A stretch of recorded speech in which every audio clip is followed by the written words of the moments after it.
Are the other two just sat by the cauldron going, where is she?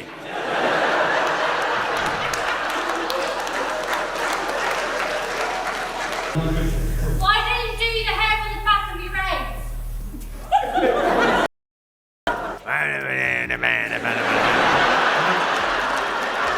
I don't want to get cursed, but your voice is weird. on the back of your head? I'm a bit bald on the back of my head. No. No, I'm not. It's a great idea for a heckle. What I am is the wrong target for that heckle. Ever wonder what happens when a heckler throws a bottle at a comedian during a show? John Caparulo didn't just survive it. He turned it into the funniest moment of the night. Comedians don't just tell jokes. They're verbal assassins who can take down anyone brave enough to interrupt their set. There are many comedians with a ball patch on the top of their head or the back of their head, and save that for one of them. Did you see that heckle at a different show and go, this'll work? Tell you, madam. What, sorry? Is she? I don't mind, it's a mixed ability group. She's lovely.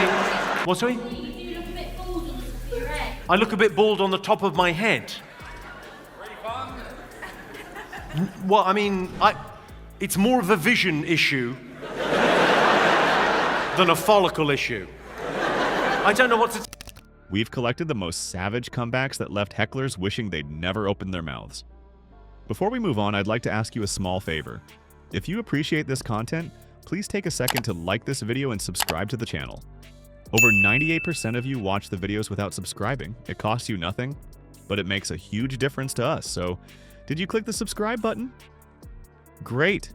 Thank you so much. Now, back to the video.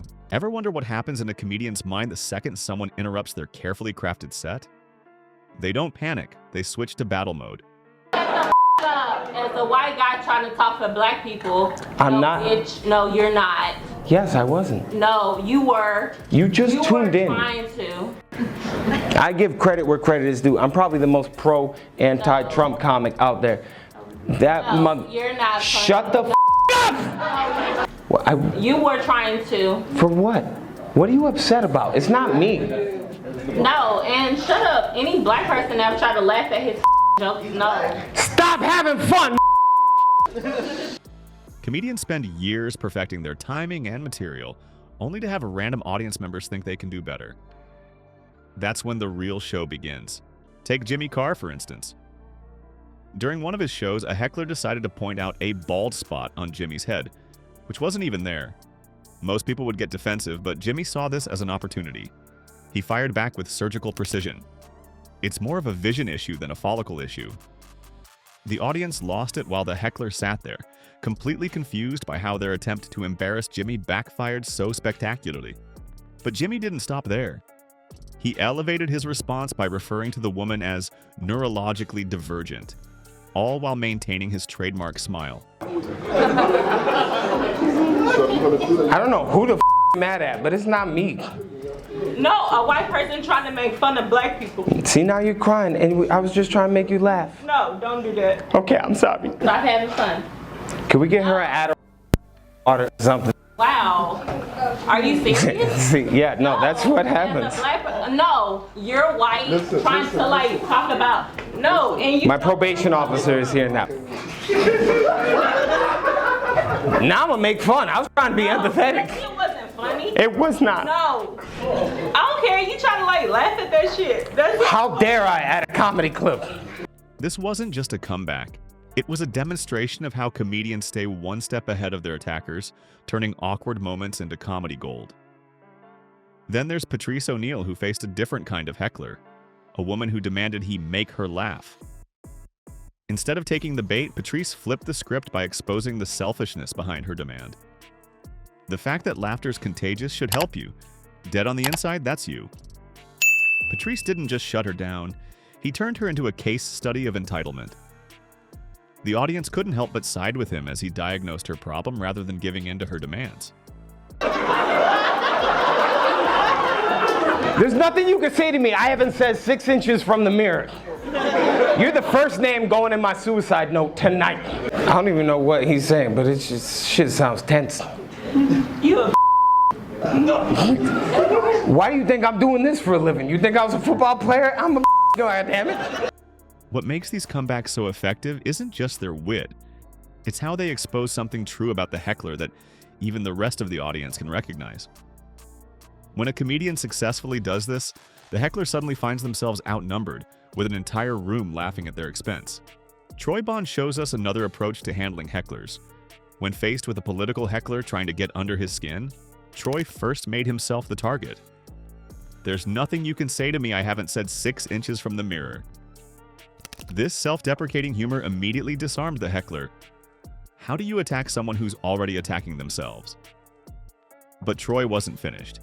He followed up with, "You're the first name going in my suicide note tonight," transforming what could have been an awkward interruption into one of the most memorable moments of his set. What these comedians understand is that a heckler has just one line, but the person on stage has an entire arsenal ready to go. They've been interrupted hundreds of times before and have developed the mental agility to respond to almost anything. It's like watching a chess player who can see 10 moves ahead, except they're doing it in real time, under pressure, with hundreds of people watching. When comedians flip hecklers' logic against them, they transform interruptions into the highlights of their shows. Ironically, these unplanned moments often become what audiences remember more than the carefully written material. That's because there's something uniquely satisfying about watching someone try to disrupt a professional, only to become part of the entertainment themselves. These aren't just random comeback lines, they're masterclasses in thinking on your feet. Each of these comedians shows us a different technique. Jimmy Carr uses misdirection and clever wordplay, Patrice O'Neal employs psychological insight, and Troy Bond utilizes self-deprecation before delivering the knockout punch. So the next time you're watching a comedy show and see a comedian destroy a heckler, remember, you're witnessing years of battlefield experience in action. Almost every professional comedian faces hecklers in nearly every performance throughout their career.